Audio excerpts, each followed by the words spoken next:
Welcome to a very special episode of the Provisionist Perspective, where we talk about the rise and fall of Southern Baptist traditionalism and what's next for it online or just in the Southern Baptist world. And we have with us a very special guest, our first guest, none other than the Leighton Flowers. Stay tuned.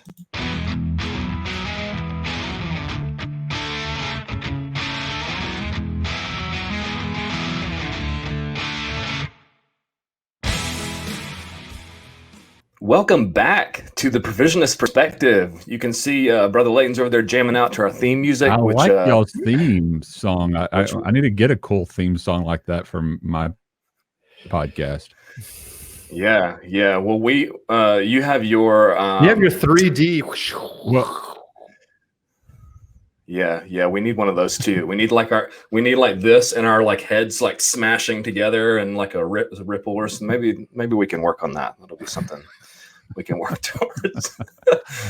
Anyways, welcome back to the Provisionist Perspective. This is really exciting. I think this is long overdue. Yeah, we've now done how many 20 plus episodes or so. We've done one episode per week since North American Summer, I think. So it's been a little while, but it's good to have you, Leighton. It's good to be here. Thanks for finally inviting me. I was wondering if you ever would. Yeah, it's hard to. I've been here. It's hard to get on each other's schedule between this being in the middle of. You have my phone number. Yeah, Eric, it's your fault. I'll take full responsibility. You know what it was? It was an episode waiting for a topic. It was an episode waiting for a topic. That's true. Many people have interviewed you and that you've talked about the same kind of thing. And how did you get out of Calvinism, Leighton? I just didn't want to do that again. What that's Eric the is saying everyone asks is that I pitched that idea and he didn't like it. I didn't like it. Nah. Why do that again? Why do the whole thing? So it was once we had this topic though, once we stirred it up and we had this topic to discuss with you, I was like, well, we got to get Leighton on here now. And so we made it happen. I'm glad you did. I'm glad to be here. And here we are.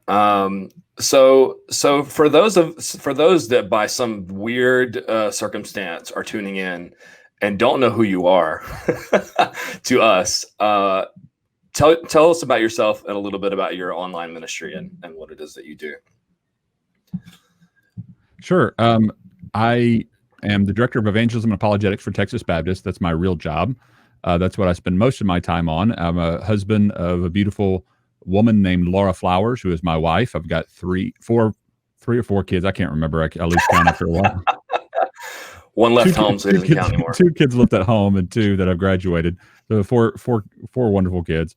And I started a podcast. What has it been, 8-10 years ago, Eric? Do you know how long it's been? It's end of 2014 that I started a podcast dealing with soteriology and dealing with Calvinism, which is how the whole provisionist thing came about, and thus dealing with differing positions with regard to Arminianism or Calvinism and all those fun things. And so you can see our blog there at Soteriology101.com for those that are interested to learn more about the provisionist's perspective. Oh, you got him to say it. We're clipping that. I'm not going to lie. Different people at different stages have been saying provisionist perspective, and I've been grabbing timestamps and putting them into a document. Smart. Ready to be like, everyone is talking about us. That's a great idea.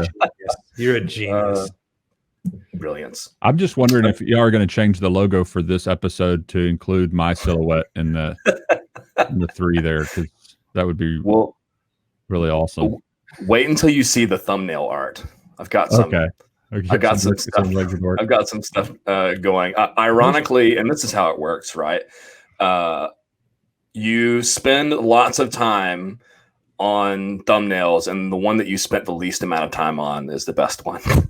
Usually, that's good rule of thumb. I praise God. I've got somebody to help me with that now. Caleb I've given that project over to Caleb, and he does so much better than I ever hoped to do. And he does Caleb, he can do it in like 10 seconds, and it takes me like 3 hours to do it now. So. And we have him to thank, for this. So so he did your silhouette. Yes, he did. Yeah. I'm just wondering if my silhouette would look as handsome as you guys do. I mean, look at that. They look awesome. That's hard. That's a high bar. So, so I guess we can we'll just move into our questions here. And now that you've introduced yourself, please explain how the term traditionalism came about, and then how it relates to the newer term that we're using now, provisionism. Well, traditionalism refers to traditional Southern Baptist perspective. Eric Hankins and those who wrote the traditional statement borrowed it from a book that was written some time ago referring to traditional Southern Baptist, which I think was just kind of it wasn't being a technical kind of a term. It was just more about, traditionally, most people believe in whosoever will kind of theology. Most Southern Baptist churches are known to believe in a more universal kind of an atonement perspective, and that anyone and everyone can be saved, and that God desires the salvation of all people. That's generally what Southern Baptists are known for throughout the last 50 to 100 years or so. I mean, that's what your grandparents probably believe. That's probably what their parents believed before them. That's really where the word came from. But some Calvinists obviously have a big issue with that, because Southern Baptists, many of them were Calvinistic when it was a small fledgling group that was first started back during the time of the Civil War. And so they kind of get angry at us using the word traditional, and if you want tradition, you got to go back to the original, and the original are more Calvinistic. And the thing is that Southern Baptists became the largest Protestant denomination under whosoever will theology. In the 30s, 40s, 50s, that's when Southern Baptists just became very evangelical, very big as the Southern Baptist Convention as we know today. And so to refer to Southern Baptists as being traditionally the kind of theology that we hold to today with regard to God's provision for all people, or the whosoever will theology as it's sometimes referred to, is not meant to try to slight Calvinist. We've always had a modified form of some kind of 2.5, 1.5 points of Calvinism and all those kinds of things that people have used over the years. And it's some people get a little bit persnickety, I should say, with regard to labels. And so it's one of the reasons we don't like it. Well, and plus on the broadcast, we were reaching such a wide range of people that referring to Southern Baptist tradition really didn't make a lot of sense, because I would say a lot, if not most of the people who listen on a regular basis really aren't from Southern Baptist backgrounds. And so it didn't make a lot of sense to limit what soteriological perspective we were talking about to just a tradition from Southern Baptist. Was that surprising to you? Because I know that this this came out of a classroom type situation. That's why it's called 101, right? And that the students you were working with were really interested in this. And you're like, well, I should put this stuff online, and well, I have to do a dissertation. So it kind of came out of that. And so, you were aiming it at the SBC, and then you missed and hit everybody else. Like, was that surprising to you? Well, it's all been surprising to me. I mean, when I got over 100 listeners, I got really surprised. I mean, it's always been shocking to me that it's had the success that it's had. And so, in referring to the tradition of Southern Baptists, if I were only talking to Southern Baptists, and that's what the point of the podcast would have been, then I guess that would make more sense. But you kind of adapt as you go. Sometimes you never know where a particular ministry or a podcast or something that you're going to you're doing, who it's going to affect and how it's going to affect them. And so it wasn't something like it's been a blueprint or here's my plan now and here's what I'll do. I thought for the longest time I would never get on YouTube. I mean, many people may not remember, but I used to be just a podcast. I mean, it was that's when I first started listening. Yeah, I put it on Libsyn, and it's just iTunes podcast. And one of our listeners started recording it on audio and putting it on a little picture thing and putting it on YouTube. And Amira? Was that Amira? Yeah, Amira. And he's the mystery listener. Like, I've always wondered who that is, and if Amira. they're still in the groups today and stuff. She's still a listener and supporter, and she does a great job. And she stopped doing that obviously when I went on to YouTube and started recording. But I was getting almost as many people listening through her as on the podcast, and I thought, well, maybe I should start doing this on YouTube. And so that's kind of how that developed over the course of several years. You already answered this question a little bit about how why it's called traditionalism. Do you want to talk a little bit about, well, and first I just wanted to comment on what you said about the complaints that we received and receive, when we refer to it as traditionalism.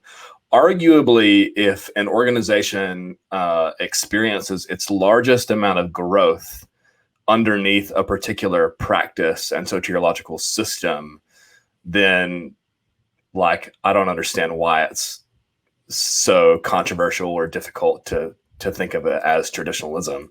Granted, I suppose there's, if the Civil War was mid 19th century and then the growth started happening in, like you said, 30s, 40s, then that's, 70 some odd years of I guess, what is it, like London Baptist Confession Foundation, or I guess the Baptist Faith and Message back then was just more Calvinistic. Yeah, the founders that really helped to kind of organize and structure the convention after the Civil War, and to our dismay, I mean, most of those the people who did that in the South were slave owners, and held to views that we would not adhere to today regarding that. Obviously, that Calvinists wouldn't either. By the way, I'm not trying to throw the Calvinists under the bus there. I'm just saying, generally speaking, that was where Southern Baptists were traditionally. But it's not just a little bit of growth. I mean, if you go back and study the history of it, it would be almost tantamount to, I'm trying to think of an example like Amazon. If Amazon was owned by a different group that sold, coffee cups or something like that, and that's all they oversold, and then it was sold to this other person, and he started opening it up and making it what we know today. And then trying to argue, oh, well, no, Amazon's coffee cup seller. It's like, you know what I'm saying? It's just so, the growth is so substantially larger under the whosoever will kind of theological worldview than when it was under Calvinism. When it's under Calvinism, it was a very small fledgling group of pastors that you could have fit inside probably the size of my church now. Would probably the population of my church now would probably be bigger than the entire SBC back in those days. It would be like insisting that when anyone ever talks about social media or thinks about social media, they have to mention MySpace first. Yeah, like, well, that's not really what it was. They didn't adapt. They're dead. Although, with this social media exodus that's happening, MySpace might experience a revival. You never know. Yeah. So, let's go back. It was fine then. We were doing okay back then. Well, we are kind of mentioning the limits of the term traditionalism, that it was what it was geared towards, and then you found that your audience wasn't limited to that demographic of Southern Baptists. So we had, just like you had to expand to YouTube, we had to expand to a different term. Sure. Can you talk about that a little bit? Well, and it's not just the fact that, Calvinists were Southern Baptist Calvinists were upset at us, quote unquote, stealing their tradition of Calvinism in the Southern Baptist Convention. It was also the fact that, at least for me, I don't like being referred to as somebody who's clinging to their tradition. One notable person who shall go unnamed often uses that as his rebuttal against our theology, is to say, well, they're clinging to their tradition. The reason they're defending this is not based upon biblical exegesis, but based upon their tradition. And after all, he's getting paid by the SBC, which I'm still waiting for that check. And therefore, he must be motivated. It's bad Leighton stuff. It's, Leighton must be motivated by money and or tradition. It can't be that I'm actually reading the same text you are and coming to a different conclusion. It can't be that I was actually ever an affirmer of Calvinism and decided it was not a biblical doctrine anymore and left it behind. It has to be there's some nefarious thing motivating Leighton, and that's another reason, I guess, that's a good reason to leave behind the quote unquote tradition. Now, I could argue it's not the tradition of the SBC, it's the tradition of the church, but it's been established pretty well, I think, for the first 400 years or so. They held to more of a provisionistic soteriology than they do to a Calvinistic one, for sure. So then the term had to be left behind for several of those reasons. So how does the term provisionism relate to traditionalism? In what ways is it similar? In what ways is it different? Yeah, I mean, I didn't really want to start a new ism. I don't like isms any more than the next person does. I get some people who kind of criticize me and say things like, well, why don't you just call yourself an Arminian? You know, making up a new label or a new term, you know, weakens your position. You know, you don't sound, it doesn't sound historical, doesn't sound, and I don't, the labels are just words of communication. They're there to communicate something, to give clarity to something. That's right. And 1500, back in the 1500s, 1600s, when Arminianism was just being developed, the label was no more pious then than it is now. I mean, there's nothing supernatural or special about it. It's not like the word Arminianism or Calvinism is inspired. They're just words that theologians use to communicate a way of thinking. And that's kind of what happened with us. I mean, we believe God provides. We believe that men are enemies to God because of their sin, and God provides for his enemies. He provides a message of reconciliation to his enemies. We believe that men are dead in their sins and trespasses, and guess what? He provides a life-giving truth. And so it's by believing that you have life in his name. So he provides for those who are dead. He provides. And so all the things that Calvinists and others like to say about how bad and dead and how much of an enemy we are to God, and all the we're in bondage to sin. Yeah, well, he sends a truth that sets men free, because our God is a good God and he provides for the needs of people, not because he has to, not because he's obligated to. He does it because he's God. He's good, and that's it. And so it's really focusing upon that phrase, God provides. And if you want to call that provisionism, great. That's fine. If that communicates that truth, that God is a good God, and because he's good, because he's gracious, he provides. And this is something that is just kind of as a principle was taught to me early in life from my grandfather, especially. He was the kind of guy that could fix anything. He was a mechanical engineer and could fix anything.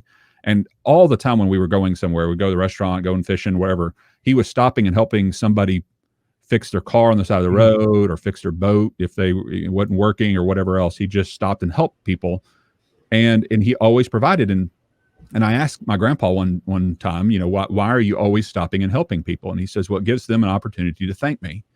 And I thought that kind of sounds, arrogant. He wants to be thanked. And he said, but then he says, it gives them an opportunity to thank me. That way I can tell them that they should thank God, because he is the one who's taught me to provide for those in need.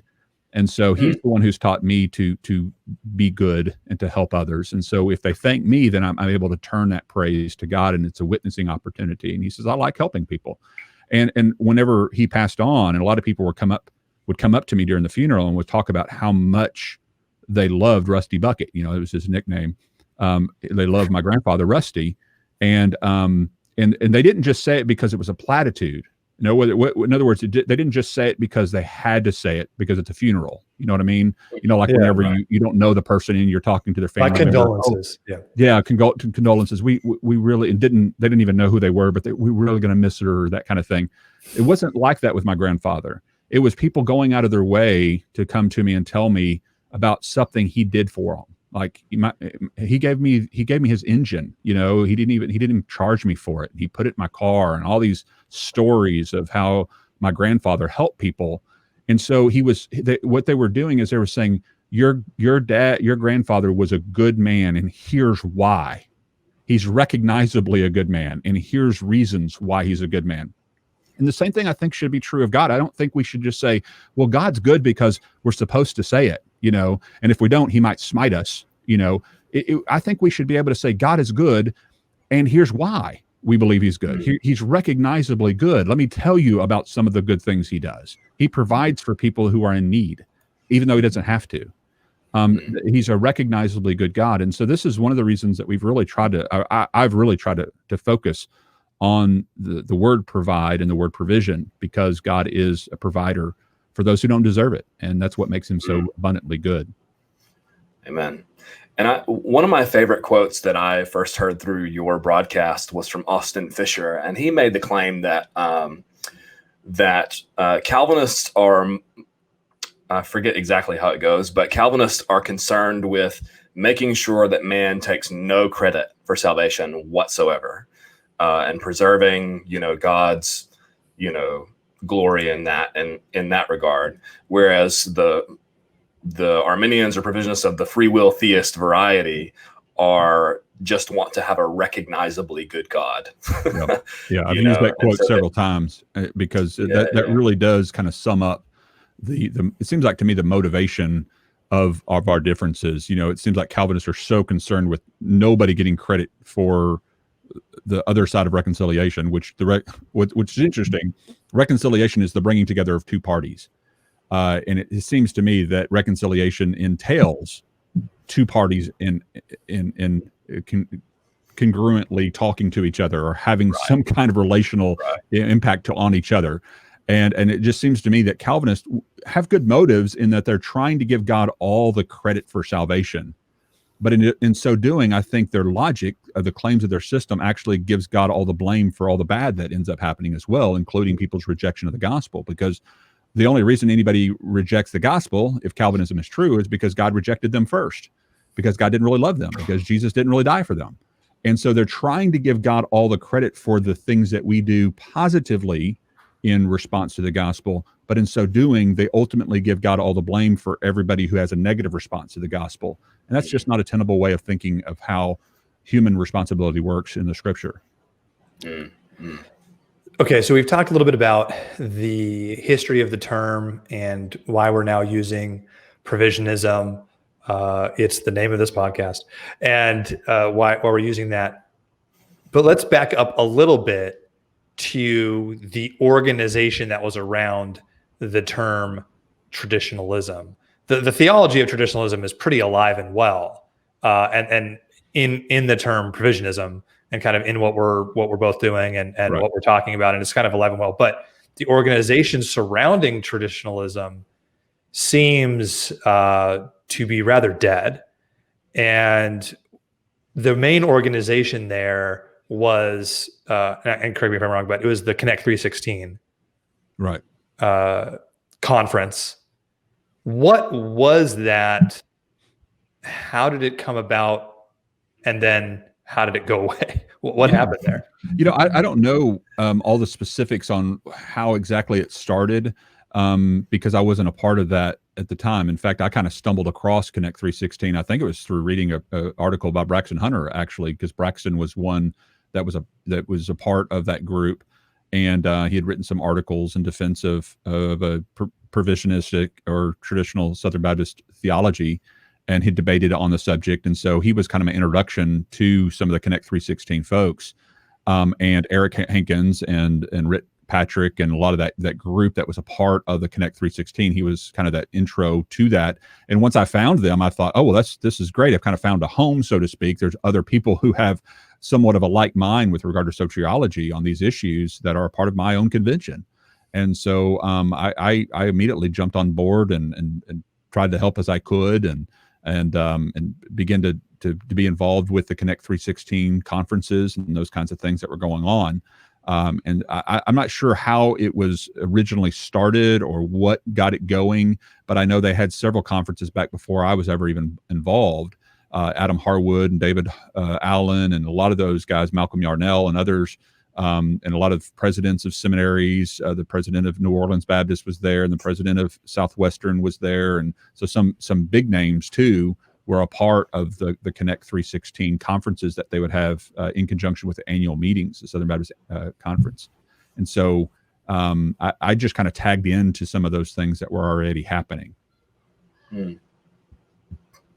And do you want to tell us a little bit about where it went? Well, first I just want to say, for our listeners, I recently just did an episode. What did I call it? What happened to Connect 316 and the Traditionalists? Mm-hmm. And Brother Leighton, I went down a rabbit hole, a Googling rabbit hole with this.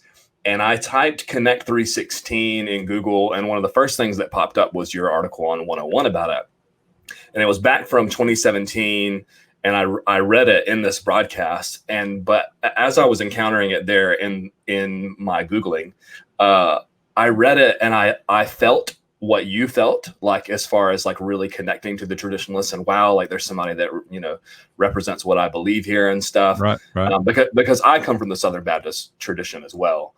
So that's generally what I've grown up in. Yeah. Also. And then, you know, I got to the end of it, you know, and it was kind of like, you know, and this is why I proudly, you know, identify myself as a traditionalist and the Connect 316. And I was like, but it's dead. It's gone. Like, where is it? You know? And I really felt that, I guess not only for myself, but kind of, and I can't, you know, speak for you or whatever, but I can only imagine how sort of, you know, you coalesce around this group of people that really you feel like represent you and are kind of speaking out about, you know, what you believe in. Then it's like, where did everyone go? Yeah. Is how it felt to me. So I don't know. Do you want to comment on that? Yeah. Well, I mean, a lot of what Connect 316 was, excuse me, individual like-minded theologians and pastors who had a place to air their grievances and to connect with each other. And basically, it was a conference that was taking place, and there was an online Facebook page, and I think that was the extent of it. And so once the conferences kind of stopped happening in the annual meeting times, then the organization kind of just fell apart with it, in my understanding. And some of it is absorbed within Soteriology 101. I think there's some of the same folks that were engaging on the Connect 316 Facebook pages that engage with some of our Facebook pages. And some of them may feel like provisionism is a little too broad of a tent for them, because we have some people interacting on there who come from more of from open theism, for example, or from Molinism, for example, or very, very strong Molinistic positions versus, you know, all kinds of, there's probably even some people on the Facebook pages, because we don't like police them so tightly that we're keeping everybody out. But there's a lot of people on there who politically don't hold to the same views that most of us as Southern Baptists might hold to, or whatever else. There's all kinds of voices that are in those kinds of places. Whereas the Connect 316 was more narrow within the SBC, and therefore the people who tended to land there were more of like mind in all the other areas as well. And so some people may not feel as comfortable if they're in the Southern Baptist world on and a part of Soteriology 101's pages. And sometimes I'm not either, to be honest with you. Sometimes I jump on the page that, you know, I helped to start, and I'm going to go on, what are they talking about? What is that? I don't know. And I move on. You know, it doesn't bother me, but it's just sometimes that's the way that it is. But this is one of the reasons I think that Calvinists have been more successful on the internet, and maybe overall in their approach, is that they tend to be a little more, at least some of them tend to be a little more willing to work across the aisle, so to speak, on other theological matters like baptism. You know, you got R.C. Sproul and John MacArthur, who are best buddies on the stage all the time, even though one of them believes in credo baptism and the other not so much. And so you have these kinds of things that they even call together for the gospel, which is hint, what is the gospel if Calvinism. You only have Calvinistic speakers and only Piper, and it's just, yeah, it's together for the gospel is together for Calvinism. The gospel coalition. Yep. Yeah. So what is that though? Yes, they have done a much better job of coalescing around, of togethering around, of forming coalitions around this one thing. And they kind of, like you said, let the rest of it go. And in fact, they won't even, Drew and I have tried so hard to get Calvinists to disagree with one another on, you know, determinism versus compatibilism and these things that they do disagree on. And we go, hey, look, and this guy says this and this guy says this. Aren't you guys going to fight about it? And they just won't, because they're so committed to being to staying a unified front, you know, against us free will worshipers. So, so they do a great job of doing that. I mean, to be a little bit fair, there are Calvinists out there who call other Calvinists out on different issues. I mean, obviously we see a lot of that, and eventually, you'll see more and more of that eating their own when you get to critical race theory and they're doing that. Yeah, that one, sure. They are. But on anything even remotely theological as it pertains to the specific nuances of Calvinism, they are completely, and I'm going to use the word, they are completely tribal in that regard. And they've done a great job of it. I mean that both positively and negatively. Like, I don't think tribalism is a great thing, but they've done great things with it. And perhaps us, whosoever will, people should be more tribal. Why aren't we more tribal? Well, why can't we coalesce around? Maybe a more positive way of putting that might be, how about we be more forgiving about the other areas of nuance? I think, Drew, you have a little bit more of a dynamic perspective of the knowledge of God than I do, but I'm not throwing you out of the kingdom. And I'm not going to call you a heretic and shout you down. And so that's what I mean, is that I'm willing to I'm willing to treat you as much of a brother as I am the Calvinist. Why? Because we affirm the essentials of the faith while having some nuanced differences with regard to infinitely difficult matters, like the knowledge of God and how that works within time and space and with a finite being. That is beyond full comprehension. And so if you come to a little different conclusion than I do about how God's knowledge works, I'm not going to say you can't be a part of my group or a part of this. And this is one of the things that I may get in trouble with some of my Southern Baptist friends on, because sometimes they do draw some lines in the sand that I might not draw, and that may be label me as a liberal or whatever, because he's more open to this view versus that view and these kinds of things. I've never thought of myself as a liberal, but I guess I can be called that if depending on what part of the spectrum you're on. But I think that Christians as a whole need to be better about being forgiving and having grace towards people who have a differing perspective on the non-essential matters, on the open-handed issues. And I think traditionalists in general probably need to be a little better at that. There's some that are in the more strict fundamentalist camp of traditionalism, I guess you could say, that have a tendency to not want to align or even have their name associated with anybody who has a differing view on another perspective. That's just sad. I don't think we need to demonize somebody or a group of somebodies because they have a little different opinion, political opinion, or secondary matters, secondary issues with regard to practice of the Christian faith and beliefs about disputable matters and Scripture. I think we could all do better at that.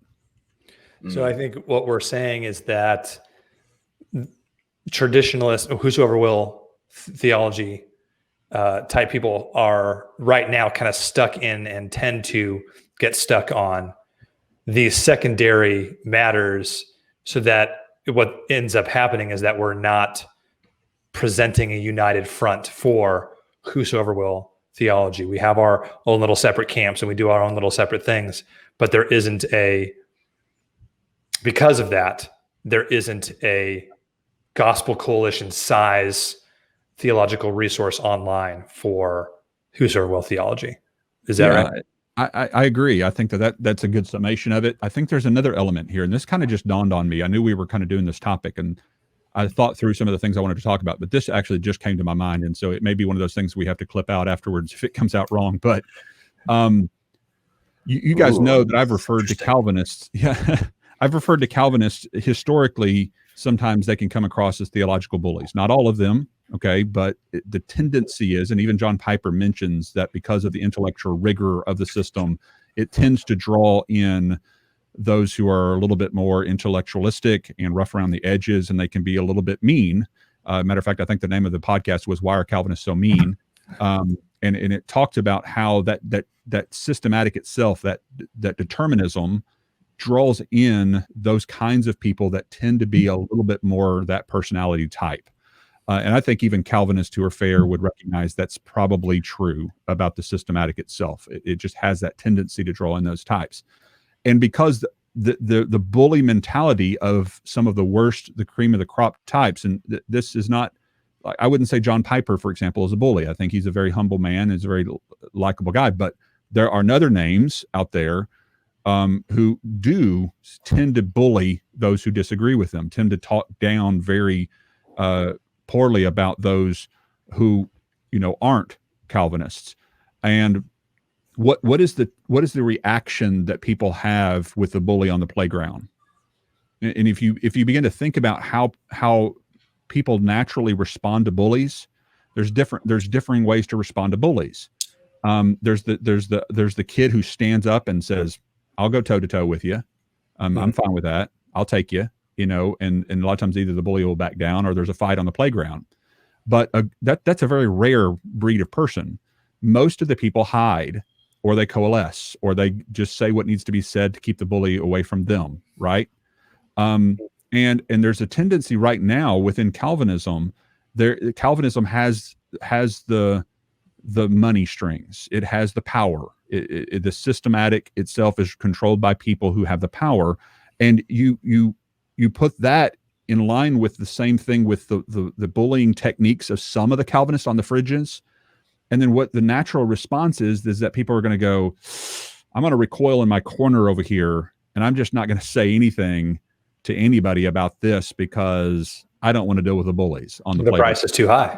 Yeah, the price is too high. I could lose funding. I could lose influence. I could lose my position on a particular committee or a group. I just don't want to fight. I don't want to fight about it. And the truth of the matter is, the people who tend to be whosoever will type of theologians tend to be more practitioners. I think it was Sean Cole on your program that talked about the head, the heart, and the hands type people. I thought that he said that so well, and that really does illustrate the differences. The head type people are the intellectualistic, the types of guys, theology geeks like ourselves. I think we would all fall within that head category to some degree because we like theology and we like thinking through all of these issues. The heart people tend to be more emotional, more touchy-feely. The hands people are those people who are, get out of my way, I got stuff to get done here. And we got things to build. We got people to, we got schools to build.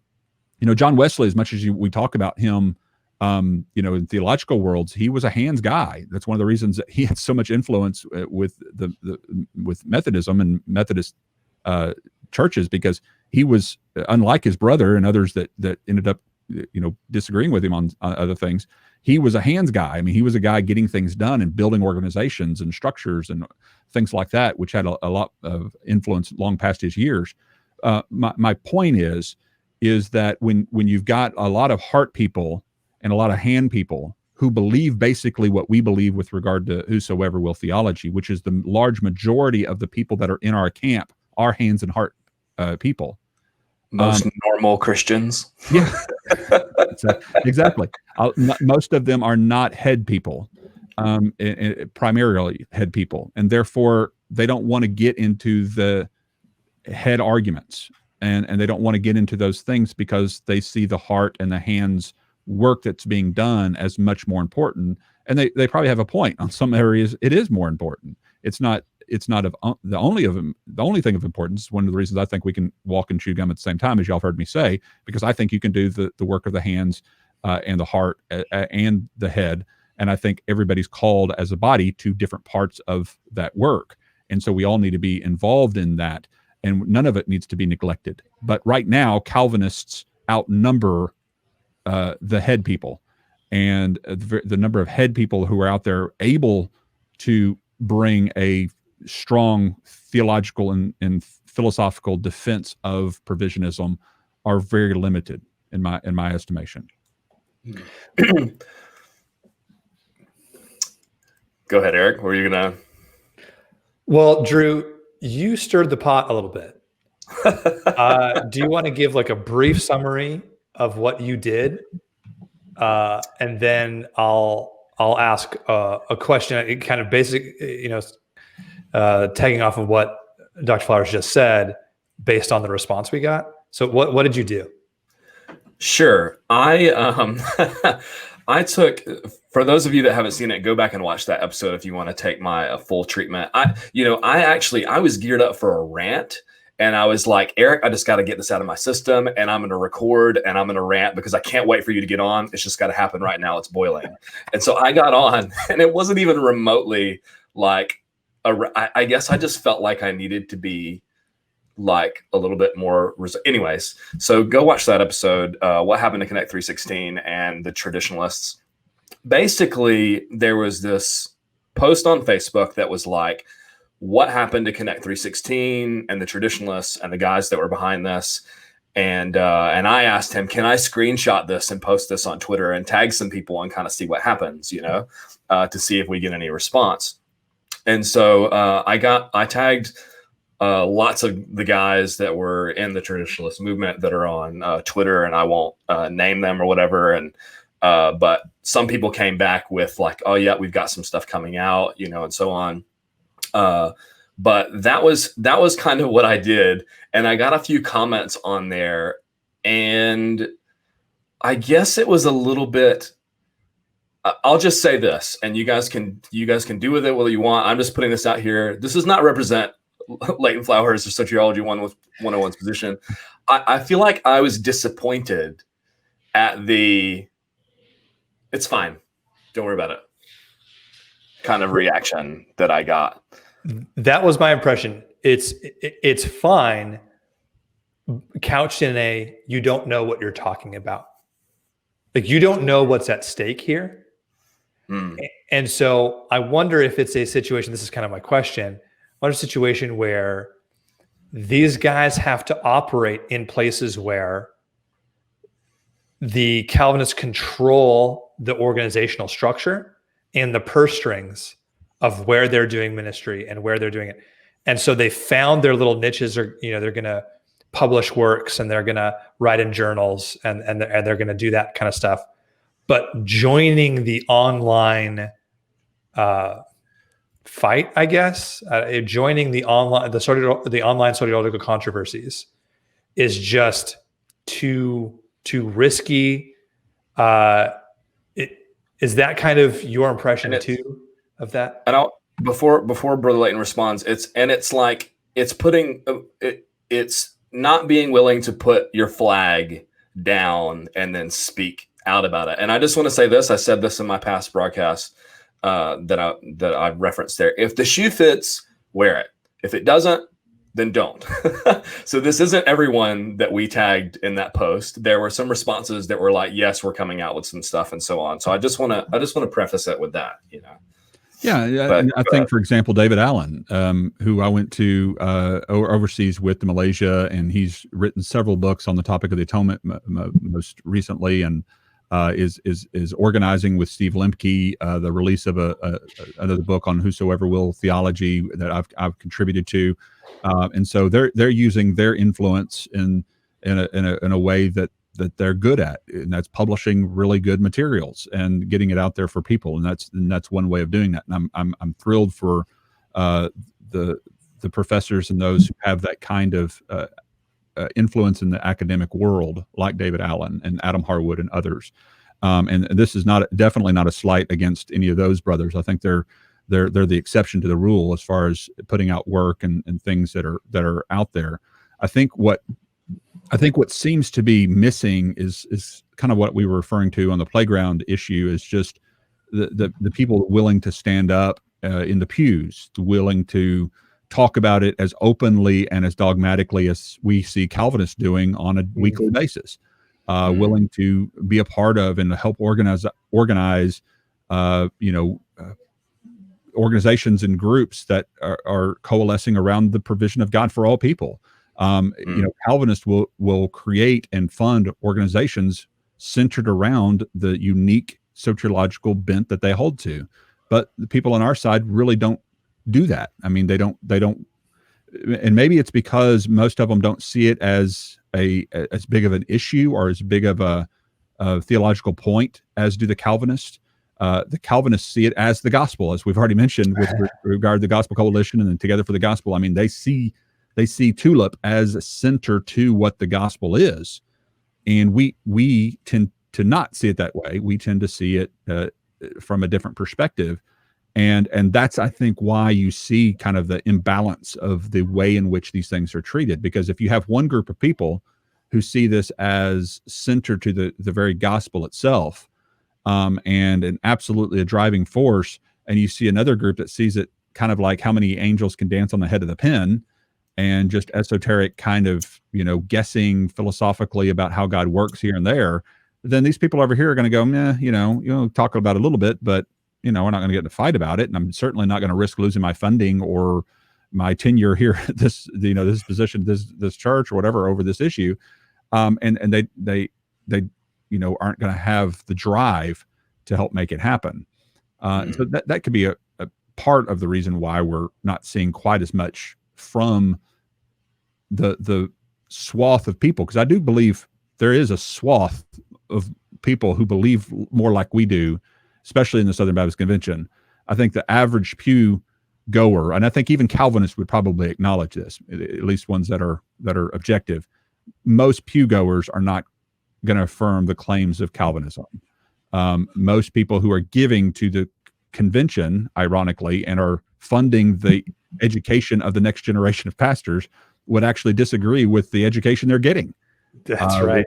Which is baffling to me that people aren't more aware of what's going on, but it's the way it is. That's one of the big ones to me, is that what the soteriological bent of the pastor is being produced through your tithes is, right? Yeah, shouldn't that matter to you a little bit more?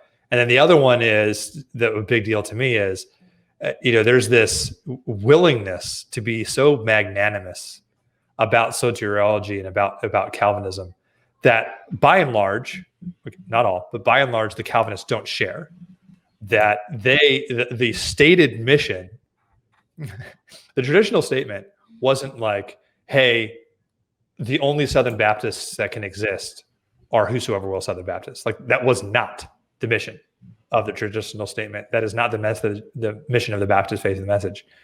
But the founders' ministry, the main Calvinist leaning ministry in the SBC, the founders, their stated mission is to turn the SBC into a Calvinistic and LBCF affirming organization. That's their mission.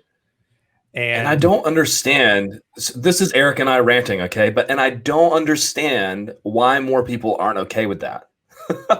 Why aren't more people kicking up a stink? And you guys talked about Eric Hankins has talked about this previously, about the abstracted principles.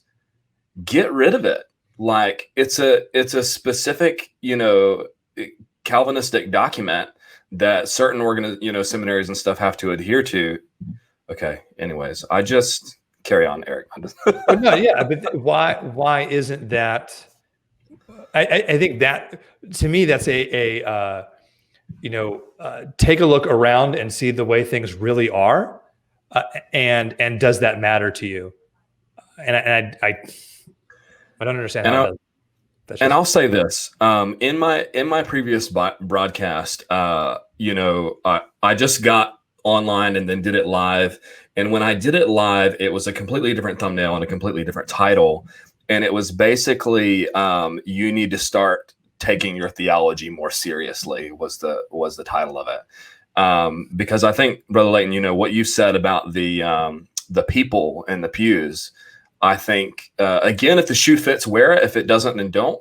But I think that there are so many of, whosoever will, regardless of what church you're in, really, this isn't just a, Southern Baptist issue, that just don't care about theology and soteriology, and they think that it doesn't matter. And they, and you said this before, that, what could be more important than the gospel and salvation? Like, that feels like something that's worthy of putting a flag in and saying, listen, these are the things that we affirm. These are the things that we don't affirm. Yeah. Well, did you ever watch Monk, the show Monk with the OCD's detective? Yeah. It's almost like there's episodes in there where he's telling the people around him, hey, well, you got to put that in order, put it in this order. And the guy he's working with goes, all right. And he goes over there and puts it in order. And then and one of the other people that were kind of new to Monk was like, why do you give in to him? Why don't you just tell him no?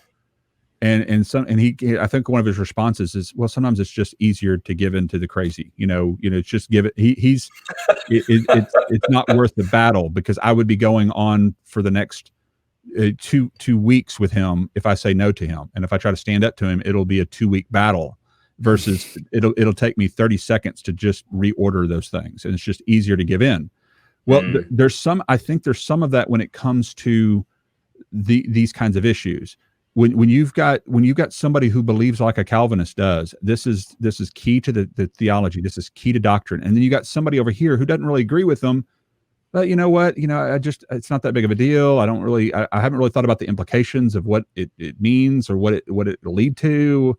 I don't agree with what it's saying, but it's not that big of a deal. Okay. This kid is going to fight me tooth and nail for months on end if I try to disagree with him. I'm just going to let him have what he wants. I'm just going to put it in the order that he wants. Okay, whatever. You think the regeneration precedes the faith. Okay, that's your order. Okay, you care a lot more than I do about it, obviously. Okay, whatever. And let's move on. I think there's a lot of that going on in our theological worlds today. Is the heart and hand people don't want to have the head fight. And they have heart and hand stuff to do. And so they're like, okay, if you want to put the order in a different order, then whatever, let's move on. But the problem with that mentality is that they don't recognize how the head issue is going to eventually affect the heart and the hand people. They don't realize that the testimonies that I read on a weekly basis of many heart people, especially females in relationships with Calvinists, unfortunately, who have horrible testimonies of how much they were hurt by the theology and the claim of the theology with it being impractically or taken to seed and applied in a really bad way, which again, I'm not trying to accuse all Calvinists of that, but this is the problem. Bad theology will always result in bad practice. It will always result, and that's why it's bad. That's why it's bad theology. And this is the thing that people have to understand, is that if you don't fight the battle on the head issues, eventually the heart issues and the hand issues are going to come crumbling down with them. And that's why we head people who are on this side of the sociological debate have to be continually sounding the warning that this is a bigger issue than you think it is, guys. It's going to have a longer term impact on the next generation of people, the next generation of the church. And if you don't believe me, just go study your history. Go look back to when Calvinism, what happened to Dutch Calvinists, what happened to their ancestors and what they ended up doing, and how it ended up playing out in their treatment of other people and how they treated people and how they played out their theology and their evangelism. Go look at how Calvinism plays itself out historically, and it's not maybe with this generation. I don't fear John Piper, ceasing in evangelism efforts. I don't think he's going to be the one who's going to slow down with regard to evangelism. But his grandkids, or when I say grandkids, spiritually speaking, the grandkids of those who adopt his worldview today, you're going to eventually start acting consistently within the claims of your systematic. And as Phil Johnson predicts, hyper-Calvinists will eventually eat Calvinists, and it will kill the system, and it will die back out again, as apparently God has ordained, or possibly maybe this is just not a tenable way of living life, and we should drop the system altogether. And yeah, they are coming for your church and your missionary budget, your missions budget. They are. And I was interning at an EV-free church. I was a member there. I was a pastoral intern there. And I had been for about a year. And right when I got on board, I had heard stories of some sort of split that happened that reduced the attendance of the church and also caused them to have to hire new people. Like the pastors would just, oh yeah, I've been here for about 4 years. Yeah. And then 2 other pastors, yeah, I've been here about 4 years. And so I caught this, I was like, some big thing changed 4 years ago. I'm not going to ask, it's not I'm not going to try to pry into it. I'm just this intern guy. So all right, well, 4 years. Okay. And then a year into it, one of the family ministries pastor just told me the story. I didn't even ask. And he told me it. He told me the story because of a completely different context, but he wanted me to hear the story. And it was a guy who came in, started teaching Reformed theology. They said, hey, we're an EV free. We do both. We have Reformed leaning churches. We have non-Calvinist leaning churches. We have Reformed guys on staff, non-Calvinist guys on staff. We don't push it. That's not what we do here. We're a hands and we're a heart church. We don't do that stuff here. Can you please stop? And he goes, okay, I'll stop. He never stopped. And by the time they got him out of there, he took several of the prominent families with him. And then the people, not just those, but the people who are just sick of the drama. They're like, I'm not going to go to church with a bunch of drama. They just left.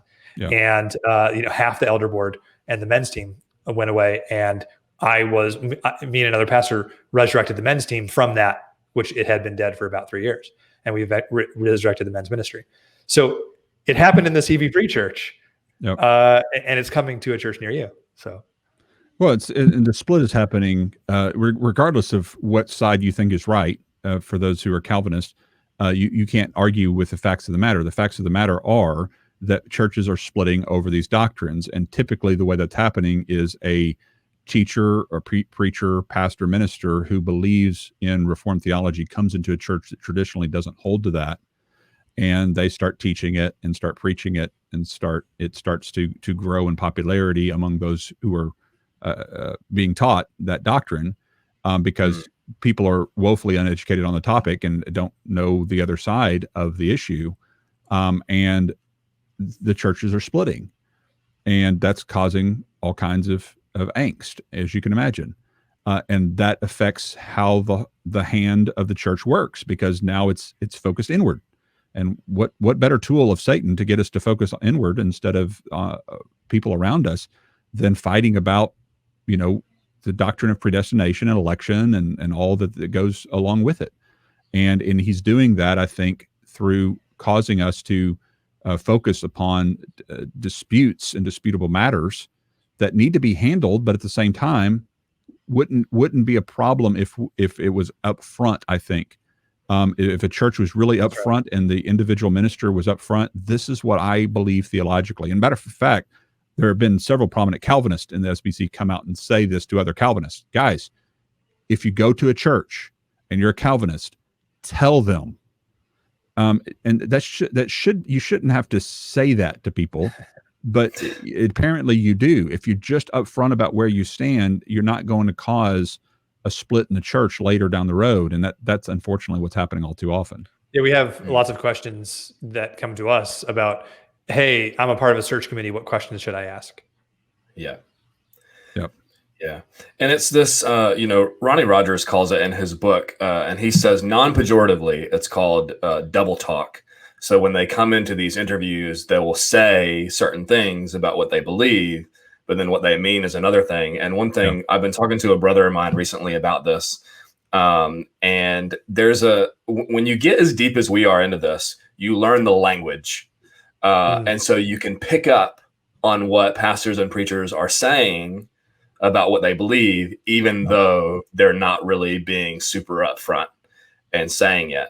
And I think that's a real frustration that I experience, and that I feel like I'm taking crazy pills sometimes, that I'm like woke to. I'm like, oh, what did you mean by that? I heard this pastor one time say, are you going to play your part in God's plan? Because I would say it's not really up to you, and then he just kind of trailed off. But his implication was like, you don't have a choice whether or not you're going to play God's plan. So are you going to play it? Well, but really, you're just going to, it doesn't matter. You're going to be part. And I was like, not really sure I agree with that. Well, and there's some guys out there who read a lot of MacArthur and Piper and others, don't know what Calvinism is and haven't even picked up on the Calvinism, but they'll use a lot of the same language without even recognizing what it means. And so there's been times when I've heard sermons from people who I thought, oh, well, that guy's a Calvinist for sure, only to learn later, no, he was just using some of the same catchphrases that a lot of the Calvinists use, unknowingly, that he's actually saying something that he probably theologically doesn't hold to. And this is why David Allen's quote of Calvinists have the same vocabulary but a different dictionary is so applicable here, because you've got so many phrases that I could sign off on. That's right. God is sovereign and desires his glory, to be known to the whole world, these kinds of things. And just, amen. I mean, God is sovereign over salvation. Amen. I mean, it's just, there's so many things like that all Christians would have heard, but sometimes when you hear it in certain context of a sermon, you're going, okay, no, what do they, yeah, I agree, but what do they mean by that? What's under the surface of that particular comment? What do they mean by that comment? We've talked about what happened to traditionalism and why we're now using provisionism, and then the main organization around traditionalism was Connect 316, and what happened there, and the reasons that happened, and the barriers that we have to reforming that kind of organization. And it's fine to have that lament. It's fine to talk about the problems, but what do we do? What do we do about it? The online resources on the Calvinistic side are everywhere. They're ubiquitous. Whether it's right or it's wrong, most young people our age, people who are younger than us, are going to the internet for the answers to their questions about theology and Christianity. And the Calvinists own the websites named Christianity.com and GotQuestions.com. That's Got Calvinism. So what do we do? How do we begin to push back against this so there's some sort of united front online on whosoever will theology? Well, I think the Calvinists have given us a good playbook, and we know what the playbook is, and that is to talk about what you believe and put it out there. Some people who are watching this program may be really gifted at creating websites or are creating resource-based places like Carm with Matt Slick. He's obviously gifted at doing that. So what did he do? He went out and created Carm. There's probably somebody to listen to this who's a whosoever will kind of theologian mindset, but who's also gifted in creating online sites that could start to compete with these kinds of things. That may be a calling of yours. And I would just say, don't wait for permission from somebody to do something like that. A lot of people feel like maybe there's a gatekeeper or something, like they've got to get permission from somebody in the SBC or some, key person to do it. Calvinists aren't waiting for permission from anybody to do any of these things. They're out there just creating these resources and these sites and these organizations. And so I'm just kind of, in a sense, giving permission. Go do that. Do that. Start a Provisionist Perspective podcast. Start a website. Start a ministry. Write a book. Do it. This is one of the reasons I'm always going on to other people's broadcasts and interviewing with them and helping them to get startups and going, because we are just a drop in the bucket compared to the number of Reformed theologians out there who are talking endlessly about Reformed theology, and there's no shortage of material that the Calvinist is putting out.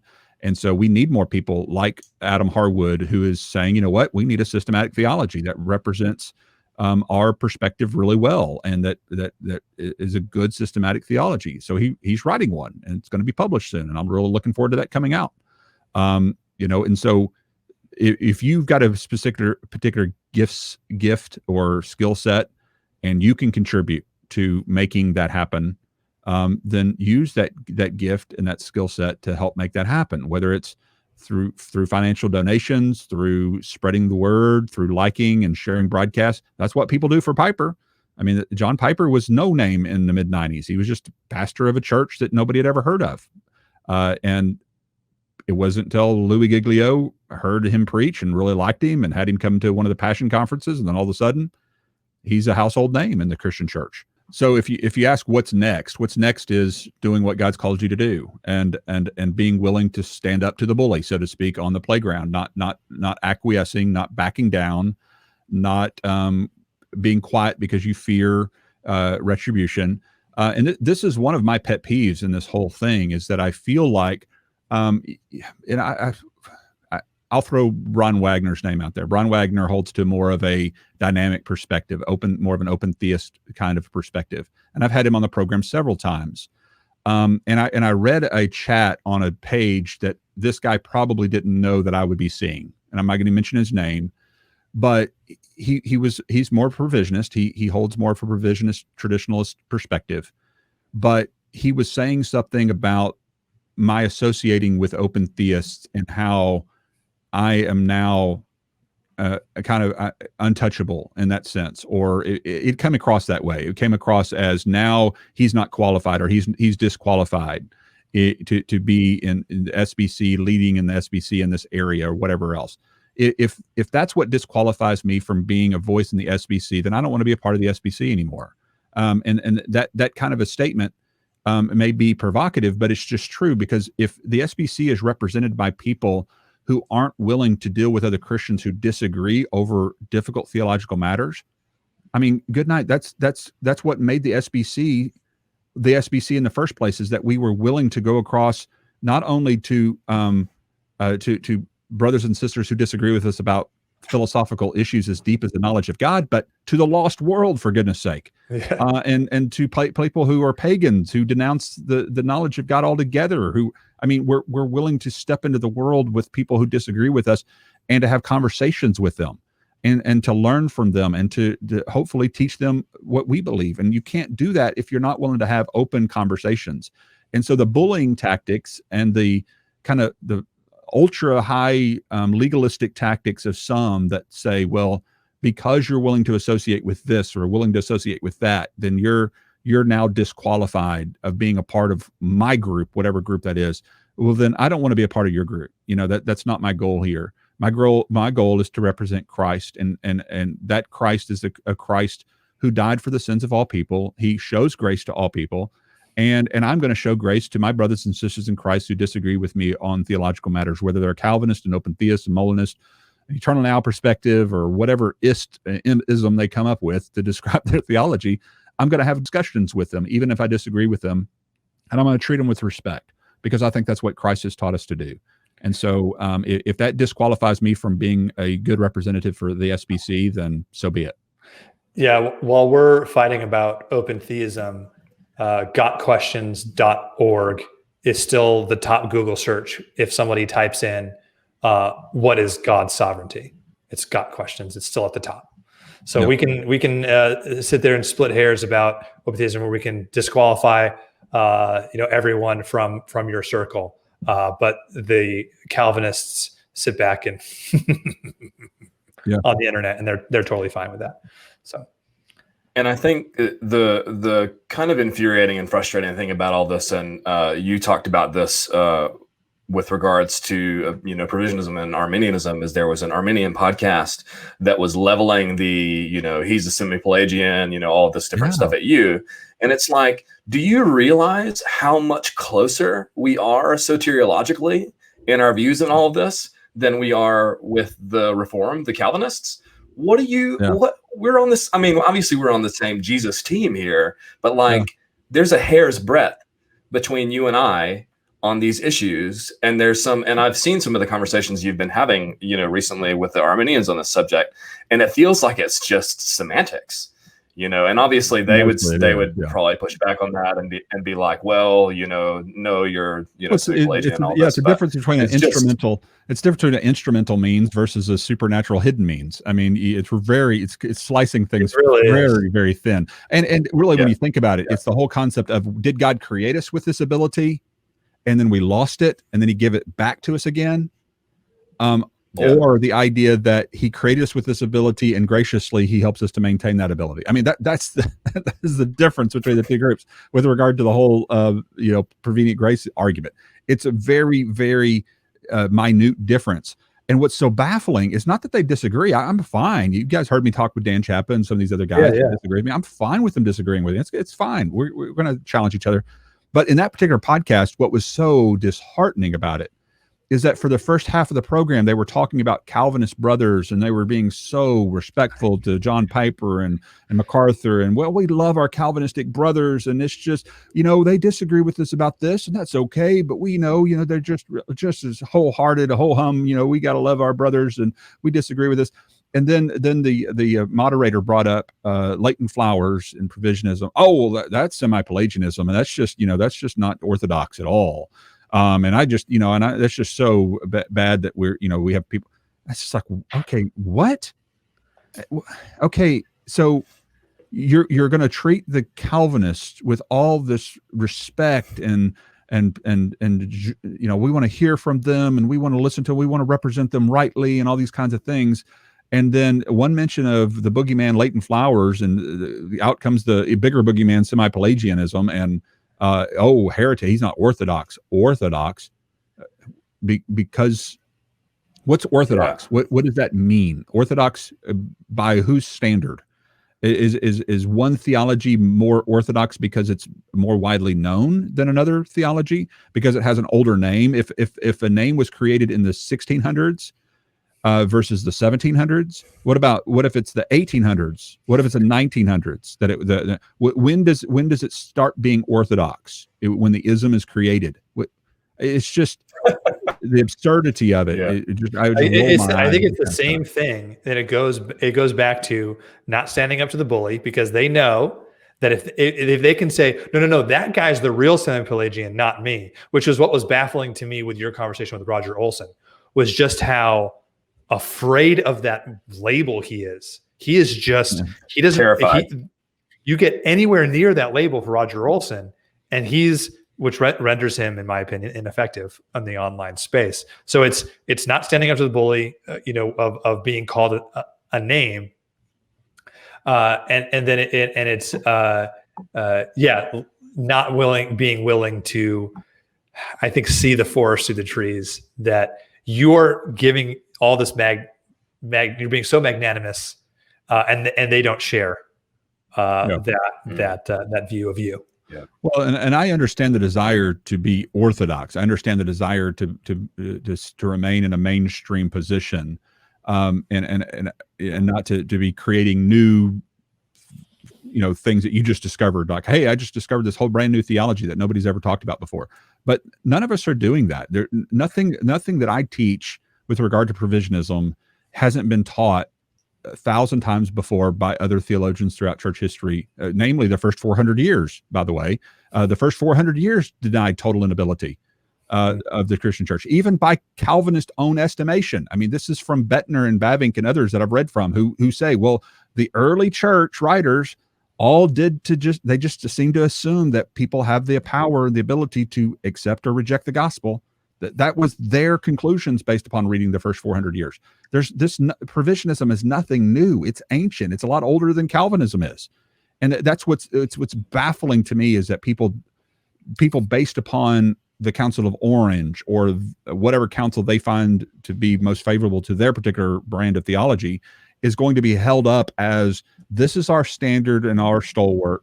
Whatever label they put on what portion of theology that I can find in you is going to somehow dismiss you as not being orthodox or being heretical, or at least semi-heretical, so that I don't have to have a theological discussion with you anymore because you're not within the realm of orthodoxy. And so I'm going to treat you like you're the outsider. Yeah. I'll have a conversation with John Piper and MacArthur and these guys that don't know anything. I mean, I'm being a little bit mean here, but MacArthur, based upon what he has said about Arminianism, it is amazing to me that Arminians show MacArthur any amount of respect based upon the way he's represented Arminianism. He has completely misrepresented what Arminians teach and believe. Absolutely, horrifically represented them. And even for people like R.C. Sproul to say, yeah, Arminians are saved, but just barely, these kinds of things. I mean, and yet Arminians on that podcast treat them as just so loving and then so kind to them, which great. So do I. I mean, that's fine. But then when you turn and you start talking about us and you throw us out of the kingdom or out of the circle, that's just baffling to me. It's baffling. And what I wanted to add to your comment about that Arminian podcast is that it's the hegemony again, right? It's like you've got to respect the big behemoth influencers, and you can't speak down about them, because then, where does that put you? You're up against the Goliath, or whatever. And whereas us, we little provisionists here, just in the internet world, you can say kind of whatever about. What's genius about it is if they can just create a bunch of noise around your name, Dr. Flowers, they can make your name untouchable. It doesn't even have to be that people have made good arguments against you. that people that you've made bad arguments, that you've been rude. I think one of the main things that really frustrates them about you, and I want to be clear, I'm talking about internet Calvinists. I'm talking about the Calvinists who have influence in the internet space and are pushing Calvinism online specifically. That is that they haven't been able to get you to be rude and to disqualify yourself from having online influence. So they haven't been able to get you to do that no matter what they've tried. And so that's very frustrating. So they can just say a lot of negative things, create a lot of noise around your name that no one else wants to touch you. That if anyone goes, like, put out all the memes, put out every meme you can, making fun of Dr. Flowers and Soteriology101, put out every blog post you can, and title them the nastiest thing you can. And then your name is associated with all of this noise. And so then no one else can touch you. And so they don't have to make arguments anymore. They don't have to address what you're actually saying anymore. It seems like some people did that a long time ago, and they kept saying, who was that kept hanging out with drunkards and sinners and tax collectors? And who was that? They could, what is it? Right. Guilt, is it guilt by association? Is that what that's called? You must be guilty because you hang out with those people who disagree with us, and so you must be just a bad character. You must be a bad guy, and if somehow we can't defeat your arguments based upon exegetical commentary and sound biblical reasoning and logic and philosophy, then why not just throw him under the bus and associate him with whatever thing will stick?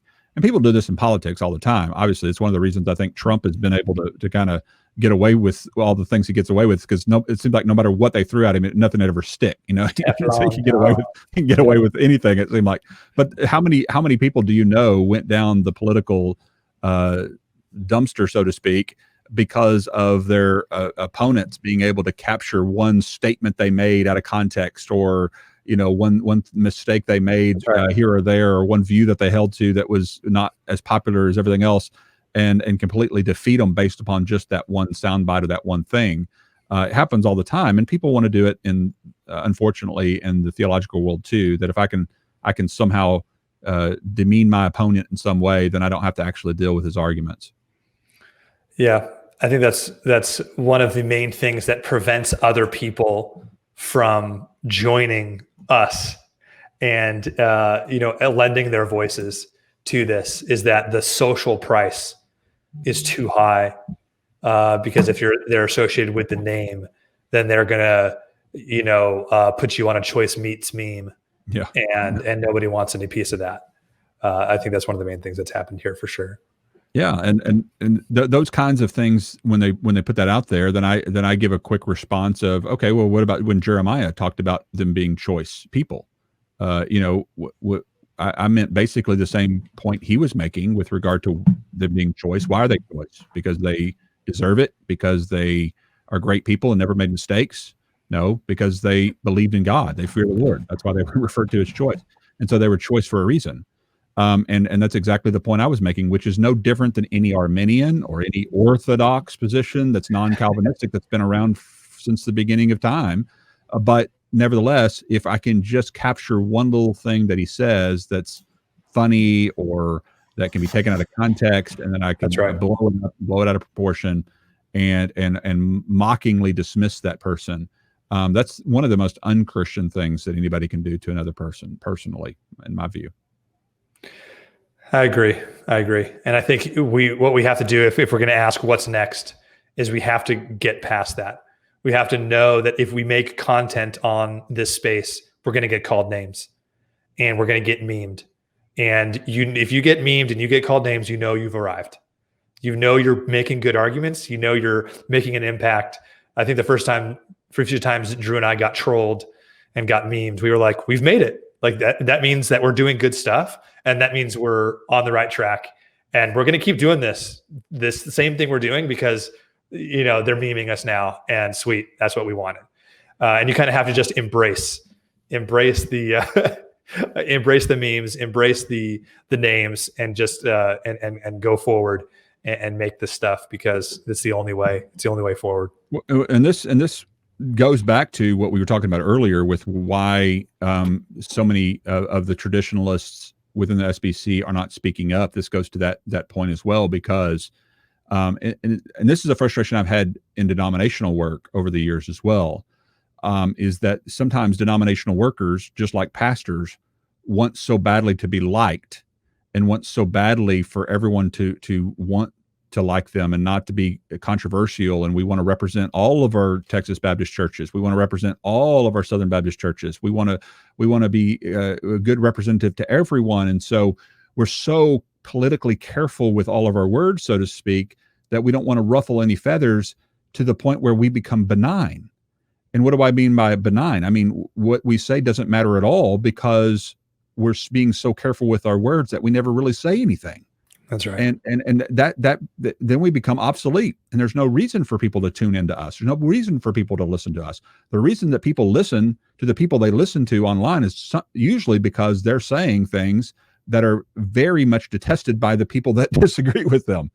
And so if you want to make a difference in whether in the political world, theological world, or whatever world you're in, then you can't be afraid of the bullies who disagree with you. You can't be afraid of what people who disagree with you are going to say. And so that's just a lesson of life for all of us, is that no matter what field you're in, if you're afraid to say something because of what you fear the people who disagree with you are going to say in response, then you will never be a trendsetter. You will never be a leader. You will never be something or someone that matters in the discourse over that particular issue, because you will remain benign in your field. And so we have to begin to step up and just say, let the chips fall where they may. People are going to make fun of me. People are going to disagree with me, but I'm going to stand on what I believe is true. That's great stuff.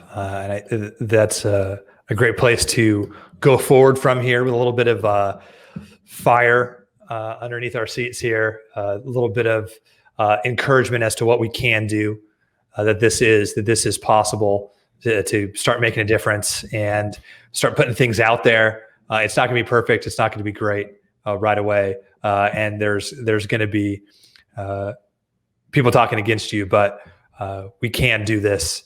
We can begin to create a united front on whosoever will theology, if that matters to us. Absolutely. I agree. And you guys are doing it too. I mean, the fact that you stepped out and decided to get out of your comfort zones a little bit and do a broadcast on your own, even though one of you lives in Timbuktu and the other one in this area. Matter of fact, you don't live far from me, Eric. We need to get together for a meal real soon. But I know it's not always easy whenever you live across the world from each other to do a broadcast. But you guys have stepped out there and said, we're going to do it anyway. And so kudos to you guys. We appreciate that, and we are thankful that you were able to come on. We finally got you on to the Provisionist Perspective, and we hope that was helpful to kind of see a history of these things and see the issues that we're facing here, but also the way forward. So we hope that was encouraging to you, and that we would love to help you in any way we can, I guess is what I would say, is, find us on the YouTubes, the Facebooks, the Twitter machine, DM us. We're there, the Provisionist Perspective. Find us. We'd love to, point you in the right direction or get you started, or anything you'd like to do. We would help you any way we can. Well, thank you very much for tuning in today, and thank you very much to Brother Leighton. It's good to finally have you on. It's been long overdue. We found a topic that got Eric's executive stamp of approval, so we finally got on here and did that. I've enjoyed this conversation, learning about the rise and fall of traditionalism and what's next for, I guess, specifically the online world, because that's where people are looking to for resources. And I would encourage you guys to go listen to what was supposed to be a rant, but actually isn't one. If you haven't already, the What Happened to Connect 316 and Traditionalism. A little bit of what we talked about today is in there, but I enjoyed doing that. And we'll see everyone next time on the Provisionist Perspective. Thanks for tuning in. Thanks, guys.